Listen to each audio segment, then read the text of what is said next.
ኢያያ ሙሌ ነገር ሙሌ የወልዲያ ልጅ ይሁን እንጂ አባቱ የትግራይ ሰው ናቸው። ለትግልና ለታጋዮች የቀረበውም ለዚሁ ሳይሆን አይቀርም። የኢህዲን ወይንም ብአዴን 20ኛ ዓመት ላይ ግጥም እንዲያቀርብ ተጋበዘ። ሙሌ ትልልቆቹ ብአዴኖች ባሉበት መድረክ ላይ ወጥቶ እንዲህ ተቀኘ።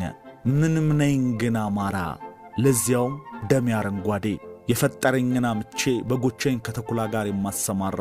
ምንም ነኝ ግን አማራ፣ ኩራት እንጂ ሞት ያልፈራው፣ አማራ ነኝ መቃንገት፣ ራሴ ከብዶኝ የማልንገታገት፣ የሰው ጣባ ስር የማልለገት፣ ማንም እንዳስመለከተው ያሻውን ስም ቢያወጣልኝ፣ ዕድሜ ለአባይ ጣና ልጅ ያን ቀን የማስቆርሰው ድፎ ዳቦ ያጣልኝ።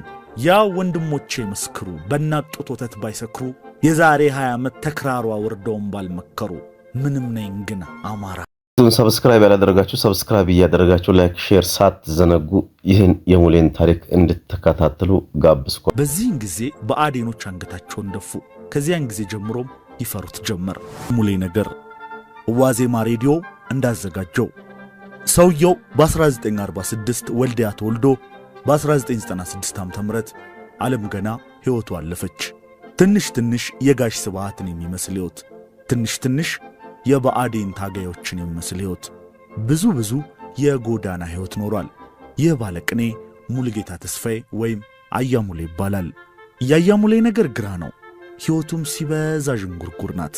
ለምሳሌ ተራ ገጣሚ ነው እንዳንል እጅግ ተወዳጆቹ ሙዚቃዎች የእርሱ አሻራ ያረፈባቸው ሆነው እናገኛለን።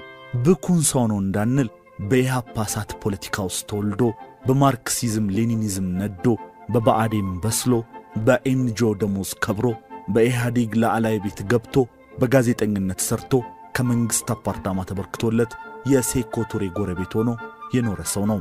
ደግሞ ያን ሰምተን ላንቱታ ስናዘጋጀው ድንገት ሥራውን ጥሎ ይጠፋል። ዘበኛ፣ ኩሊ፣ ወዛደር፣ ጎዳና ተዳዳሪ ይሆናል። ብቻ የአያ ሙሌ ነገር ሎሬ የማይመች። ያኔ ኢህአዴጎች እንደገቡ ሰሞን ለነገሩ እጃቸውን ይዞ አዲስ አበባ ካስገቧቸው ሰዎች ውስጥ አንዱ እሱ ራሱ ነው። አንድ የከበረ ወዳጁ ወደ አንድ የመንግሥት መሥሪያ ቤት ክበብ ይዞት ይገባል። የአያ ሙሌን ቆሸሽ ማለት የተመለከተ ታጋይ ዋርድያ አታ ተመለስ ሲል ሙሌን በቁጣ ያስቆመዋል። አይ ከኔ ጋር ነው ችግር የለም ብሎ ወዳጁ ከለላ ሰጥቶ ያስገባዋል። ሙሌ ወደ ውስጥ ከመግባት በፊት ግን አንድ ነገር ከለከነው። ተመልሶ ወደ ታጋይ ዋርድያ ጆሮ ጠጋ ብሎ ትናንት በረባሱ አርገህ ገብተህ ዛሬ በረባሱ ያረገ መናቅ ጀመርክ ብሎ ገባ በትግርኛ። ሙሌ ትግርኛ ብቻ ነው እንዴ ታዲያ አቀላጥፎ የሚናገር? ግዕዙስ፣ አፋርኛውስ፣ ኦሮምኛውስ፣ አረብኛና እንግሊዘኛውስ፣ ፈረንሳይኛውስ በሁሉም ይቀኝባቸዋል። ትንሽ ልጅ እያለ እንደውም ጋይድ ነበር፣ ሊስትሮም ነበር። ሊስትሮ እያለ የአንድ ደንበኛውን ካልሲ በቀለም ብሩሽ አበላሽቶ እጅግ ጥብቅ ኩርኩም ቀምሷል። ያቺ ኩርኩም እስከ ዛሬም ታመኛለች ይል ነበር በሕይወት ሳለ። ታዲያ ለመጀመሪያ ጊዜ ኤንጂኦ ተቀጥሮ ረብጣ ብር ያገኘለት በሲሶ ጠርሙስ ውስኪ ገዝቶ ጫማ ይጠርግባት የነበረችው ቦታ ላይ ሄደና ውስኪውን ሙሉ እዚያው አርከፈከፈው። ሙሌ በቀለኛ ሳይሆን አይቀርም። በቀለኛ ቢሆን ግን ሀብታም ሆኖ መኖር ነበረበት እኮ።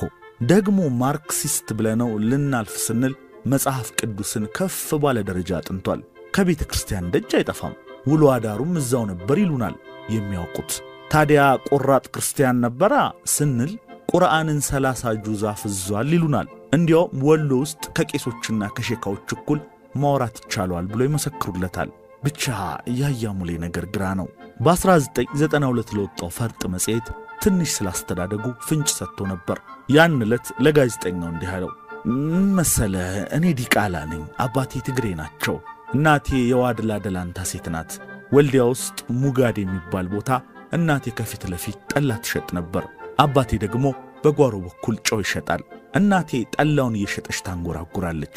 እንጉርጉሯ የኒህን ቄስ ቀልብ ጠለፈ። ቄሱ ሽማግሌ ቢልኩ አይሆንም ይባላሉ።